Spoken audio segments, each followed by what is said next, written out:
I said I was gonna try to maintain consistency with this channel, but Marvel's making it very, very hard.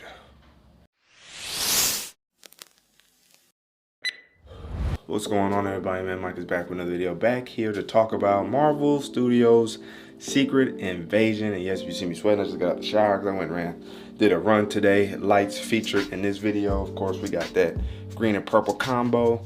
Notably known for Hulk, but primarily in this discussion talking about the Skrulls.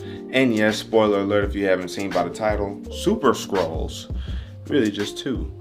So, before we get into discussion, if you guys haven't already, make sure to hit the nice like button, subscribe to the channel, turn notification bell, so my videos on my occasional live streams. So, it's about to see what's cracking. Let me know down in the comment section below. Did you watch Secret Invasion? Did you like it? Did you enjoy it? Did you not like it? What stood out to you? What was the thing you drew from the show? What was the best thing about the show? What was the worst thing about the show? The comment section is open for discussion. I don't even think I need to really be that long in regards to my review on Secret Invasion. It was very, very lackluster. I mean, underwhelming, especially considering the type of hype they built for it. It just, yeah, it wasn't it. It wasn't, I don't even know what to really say. It was not that good. I mean, I wish it was better, of course, like any other piece of Marvel content, but I don't know if it's in combination with like the COVID productions that we've been noticing with some of the stuff, along with just very bad writing and agendas that they got going on with some of these shows, and really that you see a pattern of it. I'm hoping that the Marvels will be the last of that, considering that has been delayed like 5 times, and it may almost be delayed again because of the strikes going on. But yeah, Secret Invasion. I think this show, if not expose Samuel Jackson's range, which again, disclaimer, Samuel Jackson is still goated like that, right?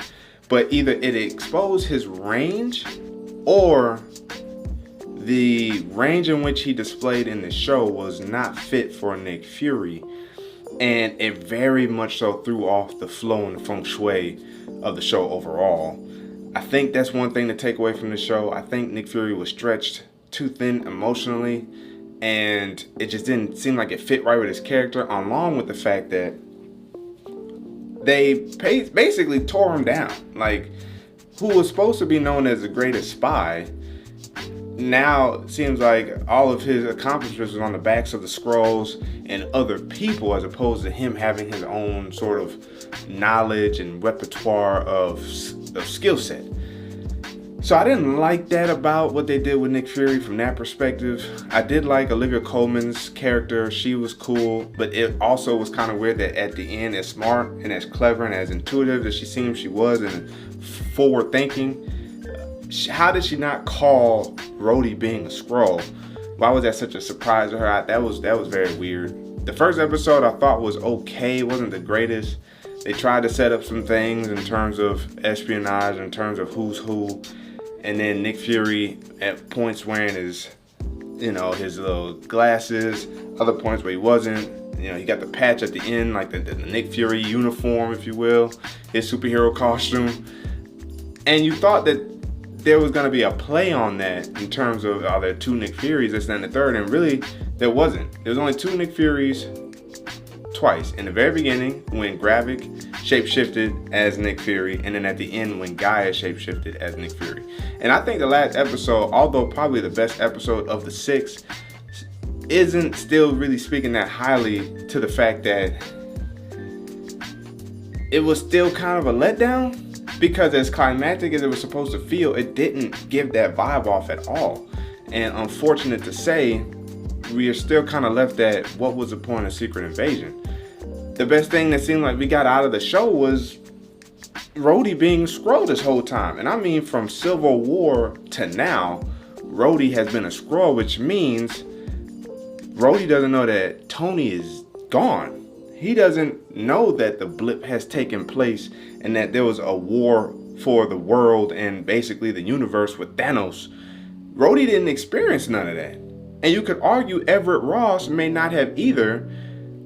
Everett Ross, you could probably assume, was hijacked after Black Panther, maybe Black Panther 2, but I definitely think it was probably, either way, we know Everett Ross has missed out on some action as well.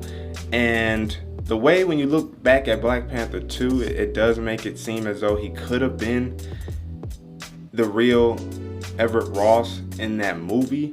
But then again, because the Skrulls have the ability to essentially absorb your knowledge and memory base, his relationship with Val in Black Panther 2 seemed more authentic than it was. So I would say that Everett Ross, this is my hunch, Everett Ross was taken after Black Panther 2. I'm gonna go with that. Rhodey was right after Civil War when he got paralyzed, and Everett Ross was right after Black Panther 2. That's my guess there. But those are the two biggest draws, and I mean, correct me if I'm wrong, we don't really care about Everett Ross that much. What play does he really have in the grand scheme of things? Rhodey's is a little bit more of a big deal because he is War Machine. He does have a show coming out, Armor Wars, in which this could play a big role in his character development, dealing with grief and depression once he finds out Tony is gone, and what that means for him and his role. And then the Armor Wars could have some level of continuity with the Skrulls, right? Since there's like over 8 million of them here or something like that, or 1 million Skrulls or something like that, you have quite a number of Skrulls who have infiltrated different high-ranking positions, which would also still include armed deals. So I think the Armored War show will benefit from this. I think that show actually may be a little bit better than we are expecting it to be. But again, what is that saying in the grand scheme of things, considering what Secret Invasion was, or the lack of? Outside of that, I don't like that Talos had to go like that. They had to take out Talos. I wish he could have stayed. Great actor that played him. The way they played with his wife, how they often brought her up, you thought that maybe she was gonna actually still be around, but she wasn't, or at least she has not been to this point. Gaia, for all intents and purposes, really didn't have a character like that until the last episode, and she was able to get Super Skrull powers, and now she's a Super Skrull. Then you got Captain Marvel, and then you got Photon or Spectrum, right? Monica Rambeau, and then Miss Marvel, and then Scarlet Witch. It's like, where are other heroes? You know what I mean? So that's the other pattern. A lot of overpowered or OP characters, but they don't know what to do with them because we don't have any OP villains or no big tragic, situations that would require such kind of firepower from superheroes. So we're still kind of left in this void of, what are we gonna do here? And understandably, it's a new building point for Marvel Studios with the Infinity Saga now over with, but they have not done a great job of building this multiverse saga, and it has me a little bit concerned because, of course, we want to see it succeed, but miss after miss after miss, fail after fail after fail. What else are we gonna expect from them? People should start falling off because they just don't trust that you're gonna put out a good product. The reliability falls. And so even if something turns out to be good, how many people is really gonna watch it? Case in point, in the Star Wars world, Andor. Andor is actually a good show and shot very well, and not that many people watched it. You could argue because of the nature of the show, it didn't have lightsabers of the Force per se, but I think that's a neat aspect to actually showcase to us, just like we're gonna get that in the Star Wars Outlaws game. That's something I'll talk about in another video. A different look at the criminal underworld and a different aspect of Star Wars, because there's wars amongst the stars, and it's not just with the Force and Jedis. Now, we definitely still need to keep that pumping, but in the middle or alongside it, running parallel, is these other stories of scoundrels and spice wars and stuff like that. So I think that when you drop the ball on like big projects or mainstream projects or projects you're hyping up, you start losing your fan base when you're not hitting on those. And that's what we're seeing Marvel at right now with Secret Invasion. You could argue maybe just bad marketing as well. They just not doing a good job of marketing the D+ shows. That was a letdown for it as well. And it just simply did not live up to the hype at all. And now we have the Marvels to look forward to. What a statement. We'll see. Maybe it will be good. You know, the fact that it seems like we might get more in it than what we thought before. The end of Secret Invasion is probably a lead up into the Marvels, the president issuing a doggone I mean, I don't even know what to call it. It was like Trump's version of the riot capital on Skrulls. Like, we're coming after all y'all and taking y'all out. And it was like, yo, you are the president of the United States. What is you talking about? And then the fact that he even had the nerve to go at Nick Fury and say, if you don't like what I do, get off my planet. Like, my guy, you just in the United States. You're not even the United Nations. What is you talking about here? So, like, that was interesting. And then Nick Fury and his wife, Vara, who codename was Priscilla, she finally revealed herself to be a Skrull, and he said he would love her regardless, and they could get an interesting, awkward, sentimental kissing scene between two old people with Nick Fury or Sam Jackson and Vara, the Skrull. And then she goes back with him up to Sword, and she doesn't want to be up there that long because her work is down here helping the Skrulls, helping the movement and the fight down on Earth, basically Skrull activism.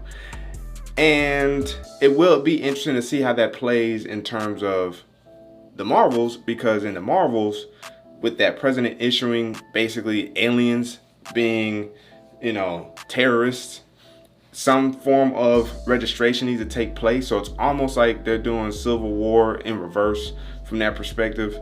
How does that affect all the other species that we have out here in the world of Marvel who may be on the planet Earth, or who, you know, infrequent Earth? You know what I mean? Like, how does that work if you don't register? He's coming after you.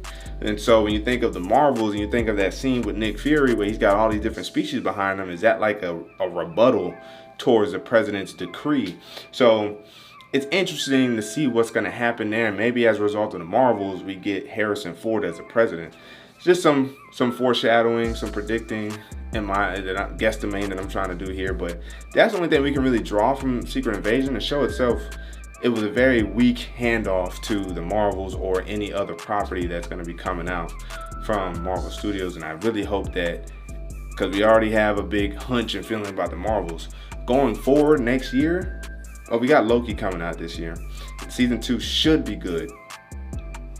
Please get your act together, Marvel.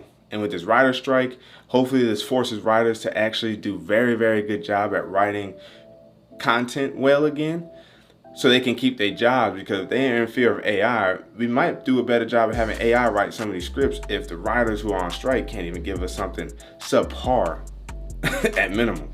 So those are my thoughts on Secret Invasion. I'm giving this like a 6 out of 10. I'm even close to like a 5 out of 10 on this one. I think I am going to go 5 out of 10.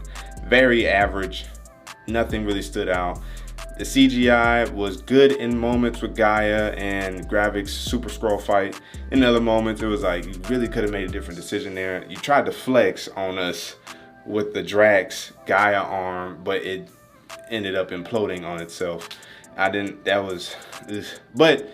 the phasing with Ghost, the Ebony Maw power, seeing that, them being able to utilize Captain Marvel's powers, that all actually looked legit. The Hulk moments with Gravik looked pretty neat. I think that again, there was aspects and moments that actually worked out very well. The Ice Beast sword and whatnot from Gaia, like there was moments that it looked really, really good. Short fight, because she handled him. And it's like, I mean, I know her dad was Talos, and Talos was a beast, so maybe he trained her well. Maybe Gravik didn't really have that much training after all for him to get manhandled by little Gaia.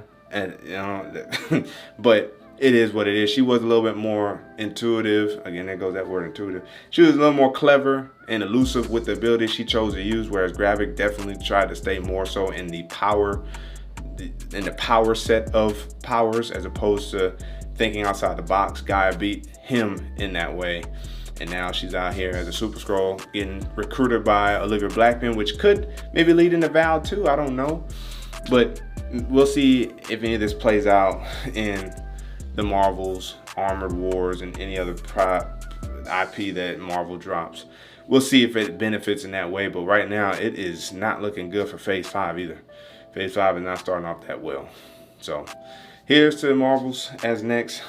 Let me know down in the comment section below what you guys thought about Marvel Studios Secret Invasion and any other Marvel property. What's your favorite one? What's your least favorite one? What do you think the direction could be for them?